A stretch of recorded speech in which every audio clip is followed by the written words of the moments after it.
Sejam bem-vindos ao nosso canal da Consulac. Aqui nós discutimos tudo sobre o processo de fabricação de leite e derivados, sempre com conteúdo bem bacana para você.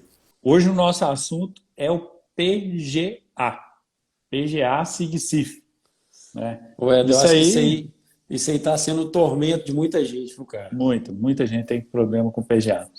Apesar de não ser, né, tão recente, né, a gente pode dizer aí claramente, pessoal, o PGA ele já está no ar aí já faz um tempo, mas os lançamentos, né, de mapas estatísticos realmente são recentes, né? Então, o pessoal está com bastante dúvida aí com relação a isso. A Letícia, eu não vou falar nada, que coincidência, hein? Coincidência mesmo, Letícia. Sem dúvida. Olha, Letícia, mas fique à vontade, qualquer dúvida, tá no momento aqui de esclarecer. Pois é. Bora, vamos lá A minha trazer primeira isso aí. pergunta é o seguinte: o que é o PGA?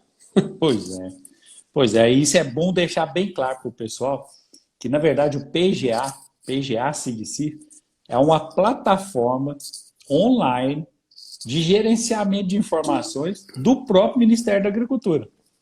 Tá? É o que a gente chama de PGA SIG-CIF, é plataforma de gestão agropecuária. SIG-CIF significa Sistema de Informações Gerenciais do Serviço de Inspeção Federal. Então, um monte de siglas aí, mas em tese, o que isso faz? Na verdade, todos aqueles estabelecimentos que estão registrados no Sistema Federal de Fiscalização, eles são obrigados a lançarem informações nesse sistema PGA SIG-CIF. E essas informações, elas vão desde registro de rótulo até registros de produção, comercialização, condenação. Todos esses registros são feitos nesse sistema.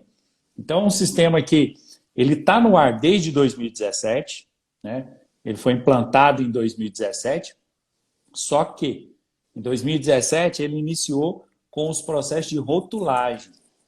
Então, todos aqueles rótulos, aprovação de processo de fabricação, rotulagem, eram feitos, para quem tem registro no Serviço de Inspeção Federal, no PGA.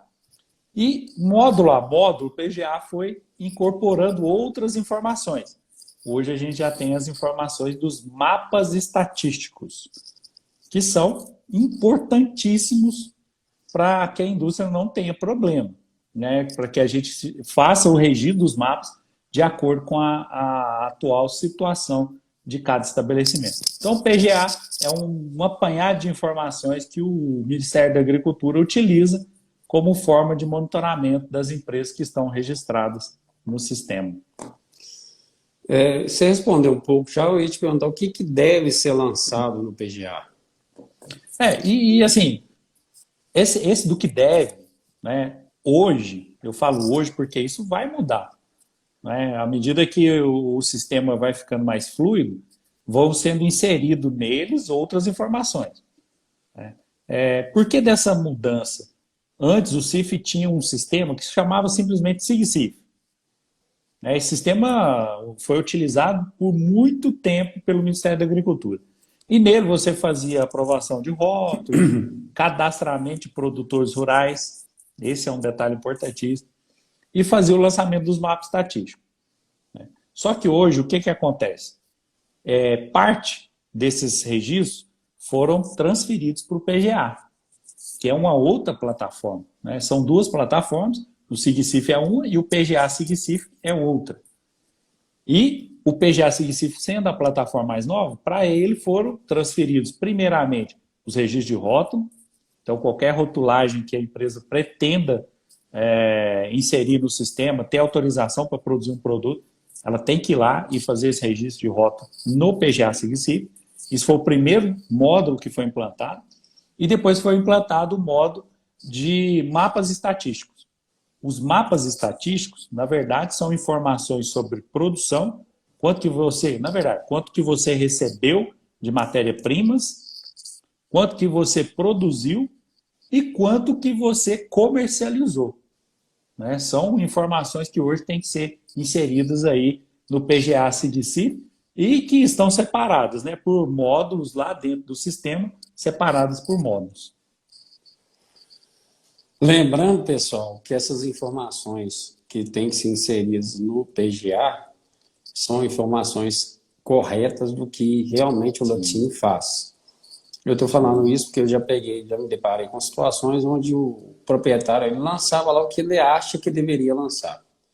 Só que hoje é muito simples de fazer qualquer tipo de cruzamento dessas informações com outra indústria, né? Principalmente para o laticínio que faz essa comercialização entre elas. Então, nós tivemos um caso mesmo de um cliente que estava interditado para a produção de queijo parmesão e ele estava vendendo seu parmesão para um outro laticínio cifrado. Esse foi um caso que a gente teve, não sei se você lembra. Verdade. E o fiscal foi fazer auditoria nesse outro laticínio que estava processando queijo parmesão e ele se deparou com no PGA registrado que ele estava adquirindo queijo desse laticínio que estava interditado. Sim. Na mesma hora foi acionado para que o fiscal fizesse uma visita e lavrasse um auto de infração. Foi o que aconteceu nesse caso. Então, sim, é importante que seja feito realmente colocadas as informações reais do que acontece, e não as informações que a pessoa acha que deve colocar, né? E assim, hoje é muito fácil para qualquer fiscal cruzar esse tipo de informação. Né? O sistema ele é nacional. Nem todos os fiscais têm acesso a todo o sistema, mas comercialização entre indústrias muito dentro da mesma regional, principalmente, é simples demais do fiscal entender o que aconteceu. Você pode entrar nas informações de cada CIF específico e ali ele vai coletar informações suficientes para ele identificar o que foi feito de comércio entre essas empresas. Né? Então, isso gera uma facilidade muito grande dele identificar não conformidades. Foi o caso que o Wilson estava contando aqui, dessa situação de uma empresa registrar que fez a venda e a outra não registrou. Aliás, a empresa registrou que recebeu e a outra não registrou que foi feita a venda. E nem poderia registrar. Ela não poderia, né? Porque ela poderia estar fabricando. Ela estava interditada. Então, assim, são situações graves, né, que podem levar até mesmo à cassação de CIF, né, devido à infração cometida. Então, assim, é muito importante tomar muito cuidado com as informações que são lançadas ali. E esse cuidado que a gente fala com as informações que são lançadas é que elas sejam lançadas de acordo com a realidade que acontece. Se você comercializou com X empresa, declara que comercializou com X empresa. Isso é importantíssimo. E, dentro disso, a gente tem que lembrar de uma situação muito importante. Essa comercialização entre indústrias normalmente também se dá através de produtos de uso industrial. Ou seja, tem alguns tipos de produto que a gente faz que eles são exclusivamente de uso industrial. Então não dá para simplesmente registrar lá que foi feito a comercialização do produto para vender lá no supermercado, né? Para vender lá num ponto de venda, né? Porque esse produto não pode ter esse tipo de destino. Um produto nessa categoria encaixa, por exemplo, creme de leite, né, cru de uso industrial, cru refrigerado de uso industrial. O leite também, né? O leite refrigerado. Né? São produtos que você não pode simplesmente comercializar entre estabelecimentos, ponto de venda, né? E sim indústria para indústria. Então, isso é uma informação importante. Quando você for registrar lá no PGA, ela tem que ser entre indústrias. Né? Esse é um dos detalhes aí dos lançamentos, que são vários, né? Os lançamentos lá são vários. Mas, assim, eu até queria, Wilson, a gente falar um por um, para o pessoal entender, principalmente dos mapas estatísticos. Na verdade, eu ia te fazer a pergunta, que eu acho que ia linkar isso aí. Para um laticínio que acabou de registrar no CIF, agora, a pessoa ela não tem ciência nenhuma do que ela tem que fazer. Qual seria quais seriam os passos necessários para essa indústria estar adequada ao sistema? Sim.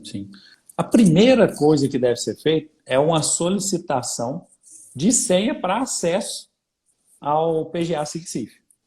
porque é através dessa solicitação, um ofício, né, ao fiscal local, para que ele possa liberar acesso, né? Isso no SIGCIF, porque ele é um sistema que você vai precisar.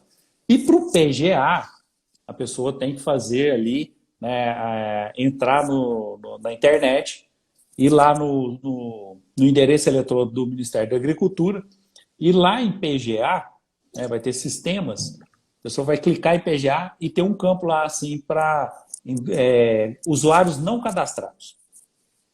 Dentro de usuários não cadastrados, a empresa vai clicar e vai aparecer uma série de informações para ser preenchidas, inclusive com dados da empresa, logicamente, e do representante legal da empresa. Uma vez feito esse cadastro, você vai receber uma senha de acesso para o PGA SIGCIF. Então, a indústria nova, ela tem que ter os dois sistemas funcionando, assim como as indústrias que já têm, né, o sistema de funcionamento, mas esses dois sistemas eles têm que trabalhar em conjunto, por enquanto. Porque o único módulo que ainda sobrou no SIGCIF anterior é o módulo de PNQL, que é o módulo de Plano Nacional de Qualidade do Leite. Ele também vai ser migrado para o PGA SIGCIF, mas ele ainda está lá. O que a gente faz lá nesse SIGCIF? Que inclusive é um pouquinho mais complexo, porque ele só acessa pelo Internet Explorer, você não consegue acesso por outro tipo de navegador. Somente no Internet Explorer, né? E nele, hoje, a gente só faz o cadastro dos produtores que fornecem leite para o estabelecimento. Ou seja, todos aqueles produtores que você tem que ter um cadastro lá no SIGCIF, né? E esse é o sistema antigo. E só faz cadastro de produtores nele. Cadastro, vinculação e desvinculação. Por que vinculação e desvinculação? Cadastrar é uma etapa. Vincular ele à entrega de leite para o estabelecimento é outra. Inclusive, são campos diferentes. Você faz o cadastro, o produtor está cadastrado na sua indústria, mas você tem que vincular ele. Ou seja, ele tem vínculo com a indústria, ele envia matéria-prima para a indústria. Então, lá dentro do cadastro lá do SIGCIF, você cadastra com os dados pessoais, dados da fazenda, dados de produção, né, 2 ordenhas, 3 ordenhas e tal. Tem lá os registros para serem feitos e depois você vincula esse produtor cadastrado como produtor que efetivamente envia leite para o estabelecimento. Esse é o primeiro passo. Depois a gente entra no PGA. Como você já fez lá o cadastro no PGA, recebeu a senha, você vai entrar no PGA e vai ter acesso ao módulo de rotulagem, né, para inserir a rotulagem, e ao módulo dos mapas estatísticos, né? A gente não vai comentar muito sobre o módulo de rotulagem, porque ele é um módulo completamente à parte, tem muitas especificações e não é o nosso foco, né? Nosso foco realmente é produção e a gente vai falar então do mapa estatístico, que é o importante para nós. Olha, mas só um detalhe, só nessa questão de rotulagem, mesmo que a gente vai falar muito, a rotulagem ela é aprovada automaticamente? Não. Ah, sim. E uma outra questão que eu tenho para te falar, antes da sequência, o que for registrado nessa rotulagem tem que ser seguido na fábrica 100%, pode ser alterado na fábrica sem fazer algum tipo de alteração no SIGCIF PGA. Só queria que você comentasse isso sobre rotulagem para a gente. Não, isso é um detalhe importante mesmo, tem toda a razão. O que acontece? Esse modo de rotulagem, toda vez que você quer produzir, iniciei agora e eu quero produzir leite pasteurizado, quero produzir queijo Minas Frescal, quero produzir mussarela. Todos esses produtos precisam de um registro. E a gente faz nesse módulo de rotulagem. Ali a gente vai inserir a formulação que esse produto vai ter, a gente vai inserir o método de controle de qualidade da matéria-prima e do produto acabado e vai inserir o processo de fabricação, juntamente com o croquis do rótulo, né? Esses são os itens que você tem que colocar lá no PGA. Lembrando que, uma vez que você colocou lá que o seu processo de fabricação ele segue um fluxograma específico, você não tem autorização para produzir o seu produto de forma diferente, né? Então, assim, registrou, é daquela forma que você tem que fazer. Ah, mas eu encontrei um método que é mais eficiente, é mais lucrativo e eu preciso alterar. Pode alterar. Aí a gente entra com alteração de processo de fabricação. Né? Lá no próprio PGA tem uma aba, quando a gente entra no registro do produto, né, para fazer isso. E um detalhe sobre o que o Wilson comentou, que é muito importante a gente lembrar, que o PGA, no módulo de rotulagem, ele tem alguns produtos que a gente consegue aprovação imediata. Ela é automática. Você finalizou o processo, colocou lá salvar, ele já registra o seu produto. Isso é uma vantagem muito grande, né? Quem trabalhou anteriormente com o SIGCIF, né, que foi de 2017 para trás, tinha um problema muito grande com o SIGCIF com relação à aprovação de rotulagem. Porque você inseria o seu processo, sua formulação, né, todo o croquis do rótulo, e encaminhava para a avaliação de um fiscal. E essa avaliação não tinha tempo de avaliação, o fiscal, né, quando o cara era muito gente boa, ele levava um mês para aprovar. Né? Então, eles tinham uma variação muito grande, cada um fazia de um jeito, muita informação que um pedia, o outro não pedia, então era difícil. Né? A empresa demorava muito, às vezes, para fazer uma aprovação de uma rotulagem. Hoje ela ficou muito mais rápida, né? Produto padronizado. O que significa isso? Produto que tem registro, que tem RTIQ, Regulamento Técnico de Identidade e Qualidade. Todos aqueles produtos que têm RTIQ, a aprovação lá no PGA é automática. Finalizou o processo de inserção de dados, ele já está aprovado. Aí muita gente pensa assim, então melhorou demais, é assim que é maravilha, é mais fácil a gente aprovar um rótulo. Na minha opinião, ficou muito pior para a empresa. Muito. Sim. Não foi pouco, não. Foi muito. Muito. Concordo plenamente. A responsabilidade passou toda a ser da empresa. Total da empresa. Aí o que acontece? O pessoal fala mas é muito mais rápido porque eu consigo aprovar um rótulo muito mais rápido e eu demorava demais. Eu concordo. Só que hoje, todas as responsabilidades são da empresa. Se o fiscal chegar para auditar a sua empresa e você ter um rótulo registrado com algum tipo de erro, ele simplesmente pode suspender sua produção temporariamente até a correção dos rótulos. Pode, inclusive, descartar os rótulos errados. Né? Porque estão errados, não pode ser usado. Então, a responsabilidade ficou com a empresa. A empresa tem que conhecer a fundo a legislação. Foi aí que aconteceu que muitas empresas desistiram de fazer e procuram empresas especializadas no assunto. Né? Porque é difícil. A empresa em si ela tem um objetivo de produção e a legislação ela é muito complexa. Muda frequentemente. Né? Até tem um exemplo muito claro que eu falo para o pessoal. Tem uma legislação nova da Anvisa que trata de regulamentação de teor de sal, de sódio, teor de açúcares, teor de gordura. Né? Ela já tem até um tempo que ela foi aprovada, só que o prazo para a implantação dela é longo, se eu não me engano, até o ano que vem. Só que o que acontece? Ninguém fez ainda. Por quê? Até lá ela pode ser alterada. Né? A própria legislação já está aprovada, ela pode sofrer alterações. E isso já aconteceu várias vezes.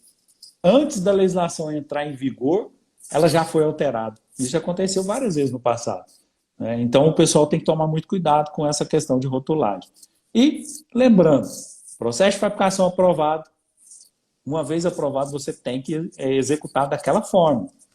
Se quer alterar, altera primeiro lá no PGA SIGCIF, para depois alterar os seus processos lá dentro da fabricação. Isso é muito importante.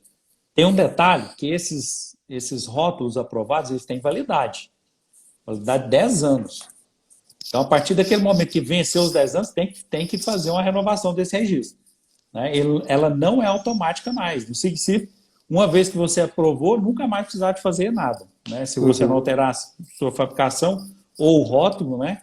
O croquis do rótulo, não precisava fazer nada. Aqui no PGA, independente se você fez uma alteração recente, 10 anos de registro, tem que fazer a renovação. Isso é importante demais. Né? Então, dentro dessa parte de rotulagem, é aquilo que eu falei, ela é extremamente complexa. Né? Tanto que a maioria das empresas não quer fazer, né? Você sabe disso aí. A maioria das empresas não quer fazer porque e é uma dá muito trabalho. Muito grande isso aí. Sim. É dificuldade. É um risco muito grande que a empresa assume. Se ela não tem conhecimento pleno da legislação, ela aprova um rótulo automaticamente com vários erros e pode Sim, ter problema tanto com o CIF quanto com a Anvisa. Né? sim. Então, inclusive nossa recomendação, procure alguém que entenda, uma empresa que vai te dar um suporte adequado, conheça a fundo a legislação, porque senão é problema e a gente tem que evitar isso. Né? Hélio, só para finalizar isso aí, Sim. caso alguém, por exemplo, uma empresa que ela já tem um rótulo aprovado, com o seu fluxograma, ela resolva fazer a alteração de algum tipo de ingrediente que seja necessário fazer alteração no rótulo. Ela pode continuar utilizando aquele rótulo ou ela tem que já introduzir um novo rótulo? Como que funciona isso? O que acontece? Isso vai depender muito do tipo de ingrediente. Por exemplo, a empresa usa um coagulante de uma marca Y e ela usa lá, por exemplo, 30 ml para cada 1.000 litros de leite. Mas ela encontrou um outro coagulante mais eficiente que ela gasta 20 ml para cada 1.000 litros de leite. Né? O que acontece? Desde que esses coagulantes sejam a mesma composição, por exemplo, quimosina, Sim. todos os dois são quimosina, ela vai ter a necessidade de alterar a formulação.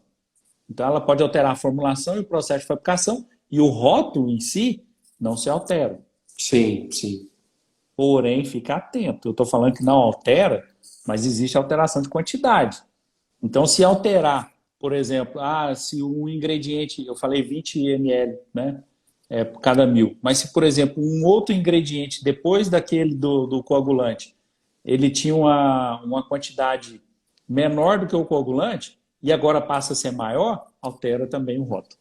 Porque aí você tem que alterar a sequência da lista de ingredientes. Então é complexo, tá vendo? Aí, se não alterar a quantidade de forma suficiente para alterar a sequência dos ingredientes, que é em ordem decrescente, né, do maior para a menor quantidade, né, e dentro disso tem o que é matéria-prima, o que é aditivo, antes de falar disso, isso aqui rende aí um tempão. Sim.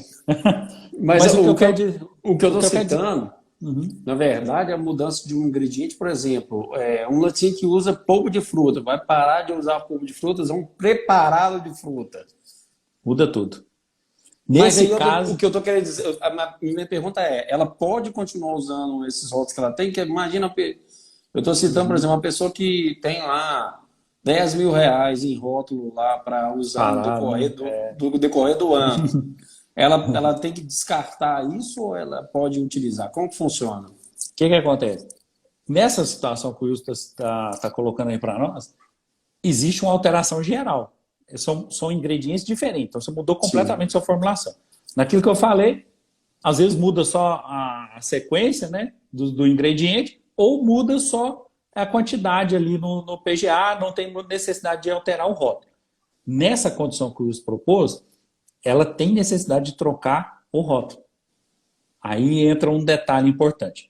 É claro que a gente sabe que ninguém vai ficar julgando rótulo fora, né? Ainda mais numa condição que a gente tem hoje. Então a gente tem um mecanismo que a gente chama de solicitação de uso de embalagem.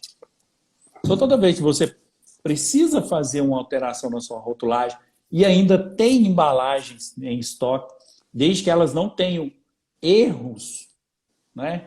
Aí você pode fazer uma solicitação de uso de embalagem. Ou seja, eu tenho ali 1.000 quilos de filme de bobina lá de bebida láctea. E eu alterei de polpa de fruta para preparar de frutas. Eu posso fazer uma solicitação, esse ofício, solicitação de uso de embalagem para o fiscal do Ministério da Agricultura, direcionado para o fiscal local, solicitando o uso dessa embalagem após a inserção da nova embalagem ali no PGA. É importante a gente destacar nesse ofício quanto de embalagem a gente tem em estoque e por quanto tempo você pretende utilizar. Mas aí a gente tem que deixar claro, né? Porque tem gente que tem embalagem aí que vai usar 2 anos e falar, mas eu vou pedir uma solicitação de uso. Não vai conseguir 2 anos, logicamente não vai. né? O que normalmente a gente vê, prazos mais extensos, no máximo 6 meses. E em determinadas circunstâncias. Porque a maioria dos fiscais autoriza você usar prazo médio de 3 a 4 meses e já alterar. Então, pode ser feito, né, esse uso, desde que autorizado previamente. Previamente. Porque tem muita gente que fala assim, mas eu fiz a solicitação e o fiscal foi lá e apreendeu minha embalagem. Mas tinha 6 meses que já estava usando a embalagem errada.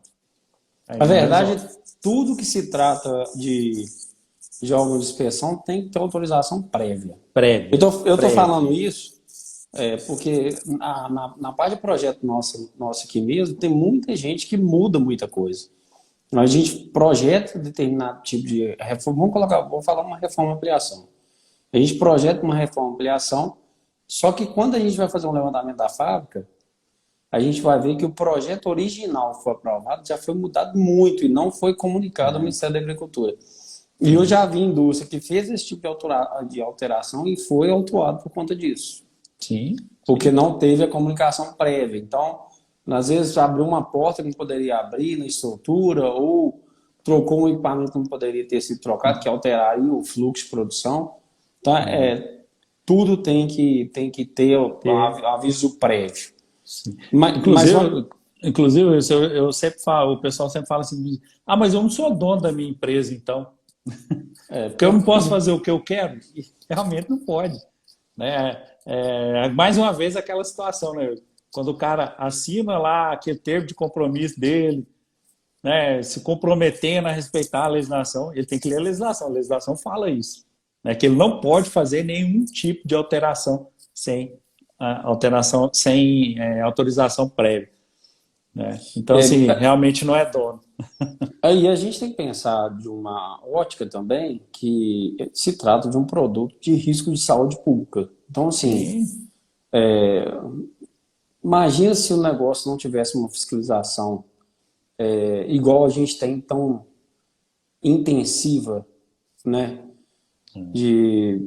desses produtos. Imagina um consumidor que não tem ciência nada sobre manipulação de produto e a gente não tivesse uma legislação dessa. Ele podia estar consumindo um produto que pudesse fazer mal para ele, pudesse ter algum tipo de problema. E outra, de certa forma, a fiscalização federal, estadual, elas fazem com que as indústrias cresçam. Se a gente for olhar por um lado aí de 10 anos atrás, como que a gente estava em termos de qualidade de indústria? Não vou falar nem de leite, vou falar de indústria. De qualidade de indústria e como que a gente está hoje. Hoje a coisa modernizou muito. Sim. Hoje, se você entra numa fábrica, o tipo de material usado na construção da fábrica é completamente diferente. Muito melhor, né? Muito melhor qualidade. E esse crescimento, ele se dá, eu acho, grande parte de uma exigência muito grande por parte, principalmente do Ministério da Agricultura. Eu penso isso. Sim, mas é verdade. Um fato, assim, é lamentável, mas foi real, né? Ilustra aquilo que você está citando aí agora para a gente. Há um tempo atrás, bastante tempo, vamos falar a verdade, eu cheguei a visitar uma fábrica clandestina. Eu me assustei quando eu cheguei na fábrica. Para você ter ideia, ele tinha suínos andando em volta da fábrica. Na zona rural, uma fábrica clandestina e grande, não era de pequeno porte, era uma fábrica grande, com suíno andando em volta da fábrica. Andando mesmo, e bebia soro, assim, soro que saía da produção, escorria para o ribeirão afora, suíno ali, bebendo soro ali, livre. Então, assim, ilustra o que o Luiz está falando, a legislação ficou mais rigorosa, isso fez com que os processos fossem modernizando. E hoje a gente tivesse condições muito melhores do que aquelas que a gente encontrava um tempo atrás. Né? Na verdade, esse é um exemplo de fábrica que queria mudar. Era clandestino. Só que essa pessoa nos contratou porque ela queria fazer uma mudança. Ela construiu um estabelecimento totalmente novo, dentro da legislação, dentro daquilo que a norma solicitava. Mas era uma realidade. Então, com certeza, o que mudou foi que a pressão da fiscalização também foi fazendo com que as fábricas se adequassem. Né? tratamos de alimentos. Todo cuidado é pouco. Então não adianta o pessoal achar que a fiscalização é muito rigorosa, que isso não precisava. Precisa, na verdade precisa. A gente precisa ter controle. Nós estamos tratando de alimento. Sim. Né? Precisa de controle. Você citou esse exemplo aí, eu vou citar um meu aqui também, só para ilustrar. Há um tempo atrás, vou colocar uns 8 anos, de 8 a 10 anos atrás, um cliente nosso recebeu um contato para a venda de soro. E esse cliente nosso, ele precisava do soro. Aí ele chamou, Wilson, vão lá comigo, vamos dar uma olhada na indústria, se realmente eles têm capacidade de vender o soro e tal. Aí eu fui lá nessa indústria com um cliente nosso para visitar. E a indústria não tinha registro também.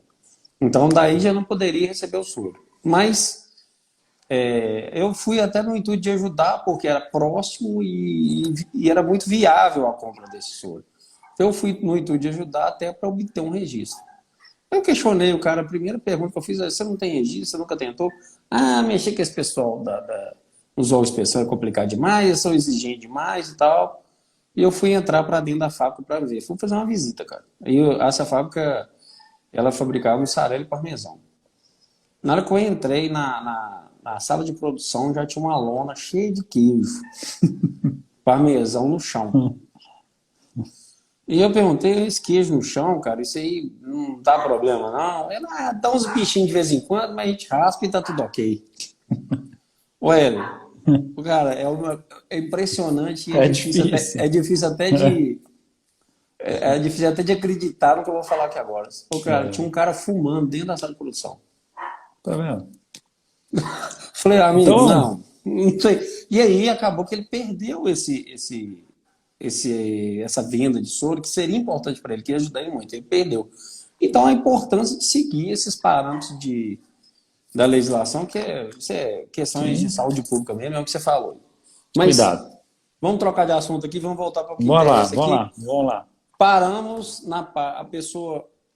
Primeiro, vou te fazer uma pergunta preliminar aqui. A partir da obtenção do título de registro do Ministério da Agricultura, ela tem quanto tempo para começar a realizar esse registro no PGA? Por que eu estou perguntando isso? Muita gente que obtém o título de registro fala assim: nunca fui informado que tem que fazer isso. É verdade, eu já escutei essa desculpa. A verdade é assim, a partir do momento que você recebeu o título de registro, você já está registrado no Ministério da Agricultura, você tem até o final do mês sequente, né? Corrente, na verdade. Finalizou o mês corrente, você tem até o 10º dia útil para inserir as informações no PGA SIGSI. Então, assim, mas eu recebi o relatório, o registro no dia 25. O mês terminou no dia 30, ou seja, você tem até o 10º dia útil do mês subsequente para informar a sua produção, a sua recepção de matéria-prima, sua comercialização daqueles 5 dias. Entendi. É independente, não tem prazo de carência, né? Não, eu entrei no CIF agora, eu tenho uma carência aí de 90 dias para começar a lançar. Não existe isso. Você já lançou, já se comprometeu a respeitar a legislação do órgão de inspeção. E a legislação dele diz que todo mês as empresas devem lançar os mapas estatísticos no prazo de até 10 dias úteis. E antes nem era dias úteis, era 10 dias corridos. Hoje é de 10 dias úteis. Né? Isso é importante a gente lembrar. Mas é esse o prazo, isso não tem carência, não. Beleza, então vamos lá. E você ia passar, eu te interrompi na hora que você ia passar de tópico por tópico. Então, porque... uma pessoa leiga que nunca se deparou com o PGA, o que ela vai ver lá, como é que são essas informações? Sim. O que acontece? Quando a gente entra no PGA, a gente tem uma aba lá que é de processo, a gente vai clicar em processo e vai aparecer uma aba de mapas. São os mapas estatísticos que a gente está falando aqui. Né? Aí você tem mapa de produção e mapa de comercialização. Inicialmente, a gente entra no mapa de comercialização. Por quê? Porque no mapa de comercialização, primeiro você vai registrar a comercialização de compra, de recebimento de matéria-prima. Ou seja, leite, soro, creme de leite, né? E isso é um detalhe, isso que eu gosto muito de falar de detalhe. Né? Porque o pessoal acha que é só leite. Ah, não, é só o leite que eu comprei ali que é na recepção, do recebimento. Não, não é só o leite. Se você adquire creme de leite, tem que ser registrado. Se você adquire soro de leite, tem que ser registrado. Se você adquire soro de leite em pó, tem que ser registrado. Então, assim, não é especificamente do leite, não é recebimento de leite, é recebimento de matéria-prima, né? Todas as Qualquer tipo. matérias-primas, elas têm que ser registradas ali no mapa de recebimento, né? E esse mapa de recebimento hoje, por exemplo, quando a gente recebe leite de produtores rurais, como que ele é feito? A gente lança o volume total de leite, né, que foi comprado dos produtores durante o período do dia 1º ao dia 30 ou 31 do mês, por município. Você não lança por produtor ou por tipo de fornecedor, né? Às vezes fornecedor tem tanque de expansão, tanque comunitário. Não é por isso que a gente lança. A gente lança o conjunto de leite por município. Então, se eu estou no município X e coletei leite no município X, Y, Z. Então, eu vou lançar lá no município X. Eu coletei de 10 produtores durante o mês 120 mil litros de leite. No município Y, eu coletei de 5 produtores 60 mil litros de leite. É assim que vai ser feito o registro de recebimento de leite, né, de produtores, em conjunto por município. E depois a gente tem as matérias-primas que a gente compra de outros estabelecimentos. Lembrando que CIF só pode comprar de CIF. Né? Ainda tem esse detalhe. Então, assim, não adianta a gente comprar lá de um laticínio com outro tipo de registro. Isso é muito contraditório, o pessoal reclama muito disso, mas infelizmente é assim que funciona. Não tem como alterar, pelo menos por enquanto. Existe um projeto aí para alteração disso. Mas vamos lá, você comprou de um outro estabelecimento. Quando você vai registrar o recebimento, ao invés de registrar lá que é no município, né, na unidade da federação, UF, você vai registrar que foi de um estabelecimento POA, ou seja, estabelecimento de produto de origem animal. Aí quando a gente faz essa seleção, estabelecimento de produto de origem animal, ela pede para que a gente coloque o número de registro do estabelecimento. Aí você tem que registrar de onde que você comprou, qual estabelecimento, qual o CIF do estabelecimento. Se você comprou da Itambé, se você comprou da Nestlé, se comprou da Tangará, independente E de quem aí você tá comprou, tem que registrar. E aí tá o cruzamento, né? Aí que é o problema. O pessoal vai lá e compra leite. Não, eu comprei leite ali do meu vizinho ali, o fulano de tal, mas ele tem CIF. Aí ele, na hora de te vender, ele registrou lá, vendido pro laticínio do Éder, CIF 00000. Aí o Éder vai lá e registra lá que, não precisa de registrar que comprou esse leite dele, não. Não, Como assim? Ele registrou que vendeu, eu registrei que não recebi. Né? Pra onde Então, ele foi o leite, né? vai dar um cruzamento de informação, principalmente se for na mesma regional. Eu falo mesma regional, aquela regional, a micro-região, onde o mesmo fiscal atende todos. Nesse tipo de micro-região, é mais fácil ainda do fiscal identificar. Quando é em outras regionais, tem uma certa dificuldade, mas ele tem todas as informações que ele precisa para identificar esse tipo de fato. Mas na micro-região, isso é muito fácil para ele identificar. Então, E é muito tem que comum registrar. essa Comercialização. entre indústrias na mesma região. Até porque E vou te contar. É leite, né? Isso que eu ia falar agora. E por que o pessoal. Por que nós estamos falando isso? Porque o cara fala assim, ó. Não, eu não vou. Eu vou fazer uma parada na minha fábrica hoje. Então você recebe meu leite aí hoje e amanhã você me devolve ele. Porque amanhã minha fábrica já está funcionando, você me devolve ele. Aí eles entendem que pode simplesmente assim, não, não vou registrar que recebi, eu não registro lá que recebe. Aí vai que um registra, você está ferrado, porque o outro não registrou e vai gerar problema. O certo, né, é uma forma formal de se tratar essa situação. Vendeu, registro recebimento.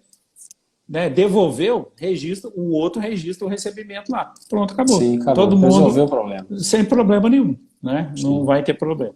Então, assim, é mais um detalhe aí do recebimento que é muito importante. E dentro do mapa de comercialização, a gente tem um mapa de expedição, que é a expedição dos produtos, né? O que eu produzi e vendi naquele período do dia 1º ao 30, 31. Ali você vai colocar os produtos em conjunto por estado. Isso é importante. É por estado. Se você comercializou, vamos colocar queijo parmesão, comercializou 10 mil quilos no estado de Minas, 30 mil quilos no estado de São Paulo, 20 mil quilos no estado da Bahia, assim por diante. Você vai de acordo com o estado que foi comercializado, né? Detalhe, se você comercializou de CIF para CIF, estabelecimento POA, mesmo a venda, tanto o recebimento quanto a venda. E aí que está um problemão do pessoal, e a gente falou de queijo parmesão, queijo tropical, queijo montanhês, que o pessoal faz esse tipo de comércio com ralador. E o ralador é um estabelecimento POA. Ele não é um comércio como um supermercado, uma distribuidora. Ele é um estabelecimento POA. Então, o registro de venda para ele é para estabelecimento POA. Você tem que indicar o número do CIF, né? Isso é importantíssimo, né? Mesmo sendo fora do estado, você precisa de indicar. Mas, por exemplo, eu comercializei o queijo parmesão com uma indústria de São Paulo. Um ralador lá em São Paulo, estou em Minas, comercializei para São Paulo. E também vendi lá na rede de supermercado X, lá em São Paulo também. Ou seja, eu tenho 2 tipos de comercialização lá em São Paulo. Eu tenho a comercialização do estabelecimento POA e tenho a comercialização da unidade da federação. Então tem que ser lançado lá no mapa de comercialização, expedição, as duas negociações. Isso é importante a gente deixar claro, porque o pessoal imagina assim, não, eu vendi tudo lá em São Paulo. Aí não quer saber se era para estabelecimento POA, se era para distribuidora, se era para supermercado, se era para padaria. Ele não quer nem saber. Temos que saber, precisamos separar. A separação é entre estabelecimentos POA e demais estabelecimentos. Aí tem a forma correta da gente registrar essa comercialização. E depois a gente entra no mapa de produção. O que a gente lança no mapa de produção? Aqueles produtos que a gente tem autorização para fazer, a gente registra quanto que eu produzi naquele período do dia 1º a 30, 31. Quanto que eu produzi de queijo parmesão, quanto que eu produzi de leite pasteurizado, quanto que eu produzi de iogurte, de doce de leite, né? A gente tem que registrar ali quantidade total produzida no mês. Há um tempo atrás, né, eu posso dizer aproximadamente, o PGA mesmo entrou em vigor o lançamento de mapa estatístico em fevereiro de 2021. Então, anteriormente a fevereiro de 2021, o SIGCIF exigia que se fosse lançado diariamente produção, comercialização, recebimento diário. Hoje não. Hoje é mensal, né? Você pode fazer registros que em outra frequência, desde que mensalmente você tenha os registros, né? O que eu quis dizer com isso? Não tem necessidade de você esperar toda a comercialização do mês para poder ir lá e fazer o lançamento. Você pode lançar semanal, pode lançar quinzenal, mas no mínimo uma vez por mês tem que ter o registro lá de comercialização, de produção, né? Isso tem que ser feito. Outro ponto importante de atenção. Quando a gente faz o registro do produto, a gente tem que ficar muito atento às categorias que esse produto atende. Eu acho que quem já entrou no sistema já viu lá. Tipo de leite, bovídeo, queijo maturado, queijo não maturado, resfriado, temperatura ambiente. Pessoal, se você cadastrou o seu produto para determinado tipo de espécie, determinado tipo de processo, de classificação, você tem que lançar de acordo com aquilo que foi cadastrado na rotulagem, né? Por que eu estou falando isso? Aconteceu um caso de um cliente que tem registrado o produto dele como queijo não maturado. Só que no lançamento ele está lançando como queijo maturado. Aí o pessoal fala assim, mas isso é muito diferente, não tem queijo que tem essa mesma classificação, as duas classificações. Tem queijo que tem as duas classificações. Né? Pode olhar aí no sistema que vocês vão entender isso. Tem alguns tipos de queijo que se você tem ele assim, não, mas esse queijo é maturado. Vou falar aqui. Queijo tropical, por exemplo, você tem classificação dele como queijo não maturado e classificação dele como queijo maturado. Então, se você fez o registro de queijo não maturado, a sua comercialização é queijo não maturado. Não existe queijo não maturado, tropical não maturado para você. Né? Então, tem que ficar atento a essa situação. Ficar atento ao tipo de produto. Né? Porque lá, quando a gente entra no sistema, ele te dá uma opção de tantos produtos que você tem que digitar o mais próximo possível da classificação do seu produto para que você não erre. Então, se você tem lá queijo parmesão, parmesão não, queijo tropical não maturado. Queijo tropical não maturado. Escreve, vai lá na pesquisa, aí vai aparecer a lista de produtos que tem ali semelhança com o que você escreveu e com certeza essa lista vai ser menor. Porque quando o pessoal escreve assim, queijo mussarela, aí a lista são vários tipos de queijo mussarela, mas qual que eu lanço? Né? Tem que olhar aquilo, tem que olhar aquilo que você cadastrou lá no seu rótulo. Tem que ser lançado de acordo com o que está cadastrado no rótulo. Então são esses os mapas que a gente tem que fazer o lançamento. Eu tenho uma série de perguntas aqui, mas a gente não vai ter tempo. Eu acho que mais um assunto que a gente vai ter que programar mais live, porque não deu para falar muita coisa. Não. Mas eu queria fazer uma pergunta que é uma dúvida frequente sobre essa que você citou, a questão do queijo parmesão. Sobre o processo do queijo sobre o queijo em processo de maturação. Como que funciona isso no SIG-CIF PGA? O que acontece? Ali no sistema a gente tem o lançamento de todo tipo de produto, né? A gente tem a lista. Fala primeiro sobre o que é esse processo, antes de falar do PGA. O que seria esse processo que eu estou citando e depois como que funciona isso no PGA? Só reformulando o que eu ia perguntar. Sim. Porque, na verdade, o que acontece? Quando a gente fala queijo em processo de maturação, por exemplo, é um produto, porém ele não está finalizado. Né? Ele ainda vai finalizar o seu processo ainda. E esse processo pode ser finalizado em outra indústria. Não necessariamente na indústria que iniciou o processo. Só que lá no PGA, aí o que acontece? A gente tem lançamento de produto em processo de fabricação. A gente tem essa opção. Né? Então, por exemplo, um queijo parmesão, que vai ser finalizado o seu processo de maturação em outro estabelecimento, a gente vai lançar a produção daquele produto, porém como produto em processo de fabricação. Existe a opção para isso. E a comercialização também. Né? E a indústria que receber, ela vai receber esse produto nessa característica e quando ele finalizar o processo de maturação, por exemplo, ela vai lançar como venda queijo parmesão.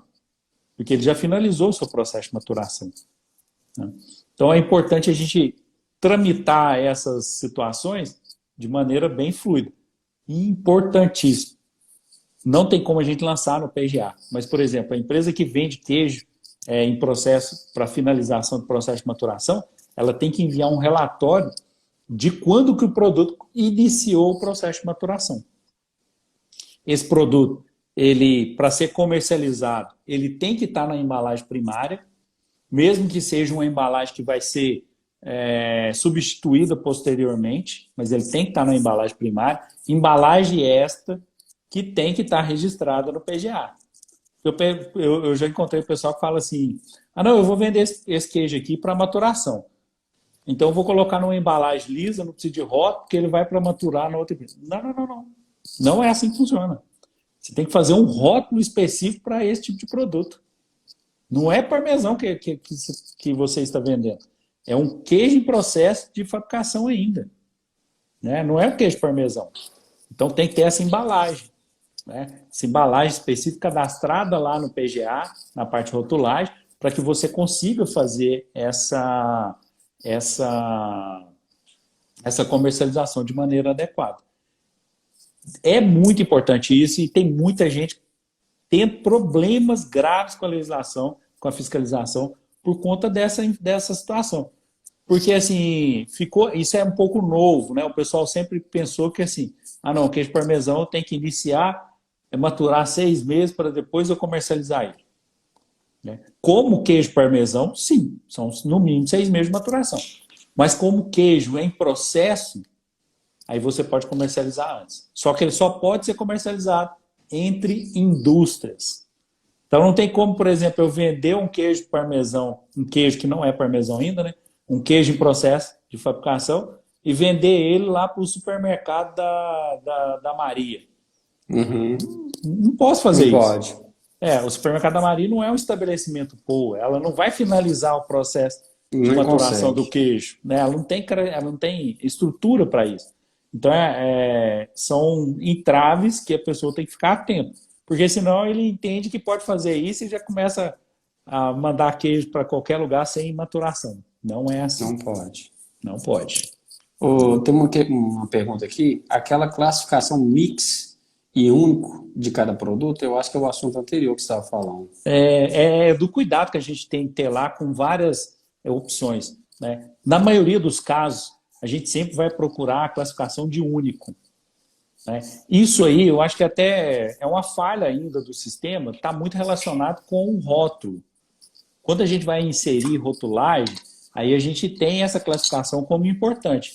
Porque, por exemplo, um ingrediente único seria, por exemplo, um leite. Um ingrediente mix seria, por exemplo, uma mistura de estabilizantes. Aí a gente não pode lançar a mistura de estabilizante como único. Ela é um mix. Tem o estabilizante A, B, C, né? E a mistura deles é aquele mix. Então, para produto, né, quando você estiver lançando produto, sempre utiliza a classificação única. Isso é uma orientação do Ministério da Agricultura. Eles sabem desse problema, isso é uma falha do sistema. Eles sabem disso e já orientaram ao lançamento sempre buscar a classificação de único, porque ela não vale para produto, ela vale mais para ingrediente no momento de cadastro do processo de rotulagem. Beleza. É isso? Eu acho que vou acionar o suporte aqui para ver se a gente marca mais uma live a respeito desse assunto, porque tem mais uma vez não foi nem um terço do que eu queria questionar. Mais uma vez, eu te agradeço muito, pessoal. Sigam a gente nas redes sociais, YouTube, isso. Aqui no Instagram, a gente está postando conteúdo direto. Nós estamos também no Spotify. Com o Castlac. Brevemente vai sair um novo Castlac. É isso aí, pessoal. Diariamente a gente está no Infolac também trazendo informações sobre o setor lácteo. Éder, muito obrigado, um forte abraço e até terça-feira, né, que nós estamos de volta. É isso aí. Quero agradecer o pessoal e dizer assim, a gente vai continuar essa live então. Se você tem dúvidas sobre esses lançamentos de mapa estatístico, que sempre surgem umas duvidazinhas pequenas, anota elas aí, manda pra gente, ou espera terça-feira para a live. Bora lá, manda elas aqui pra gente. O suporte até mandou um olhinho aqui que já está programada todas as lives e a gente querendo mudar. É muito bom, né? O importante é atender a demanda do pessoal, né? É isso aí. Pessoal, muito obrigado pela participação de todo mundo aí. Um forte abraço e até terça. Obrigado, pessoal. Valeu, até mais. Valeu. Tchau, tchau.